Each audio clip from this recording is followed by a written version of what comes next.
હાલો હાલો ભાઈ, તમારા તો બીજી છોકરી મળી ગઈ છે. ભાઈ બીજી છોકરી ગોતો એમાં વાંધો નથી હો, પણ હવે ઓલી પેલી ગોઈતી હતી એવું ન કરતા ઘરમાંથી એના મમ્મી પપ્પાએ કાઢી મૂકી હોય ને ઓલા લગ્નના જોડામાં આવી હોય. અરે એવી નથી ભાઈ, હવે એકદમ નવી નક્કોર છોકરી ગોઈતી ને તમને પહેલી જ નજરે તમને ગમી જાય.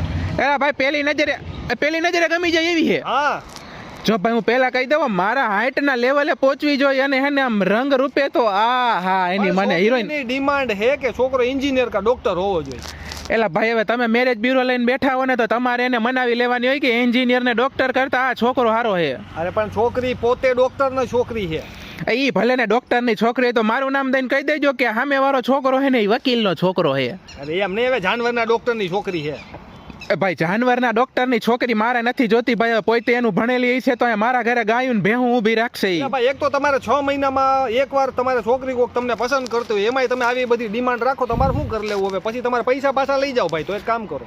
એટલે ભાઈ તમે મેરેજ બ્યુરો ખોલીને બેઠા હો યાર, તમને હું આટલી ફી દઉં મહિને 10,000 રૂપિયા, તમે એક છોકરી નથી ગોતી શકતા. મહિને 10,000 તમને જ દેતા સાહેબ, મહિને ખાલી અમને 1,000 રૂપિયા આપો, એ તમે બાકી રાખ્યા હજી 500 રૂપિયા. ભાઈ મેં 5 મહિનાની ફી ભરી નાખી, 5 મહિનાની બાકી, તમે એવી રીતે હિસાબ કરો, 500 લેખે ગણોમાં મહિનાના. કાંઈ વાંધો નહીં, હાલો તો તમે હે ને બીજી તમારી લાયક કોઈ છોકરી આવે તો કહું તમને. આ વાંધો નહીં.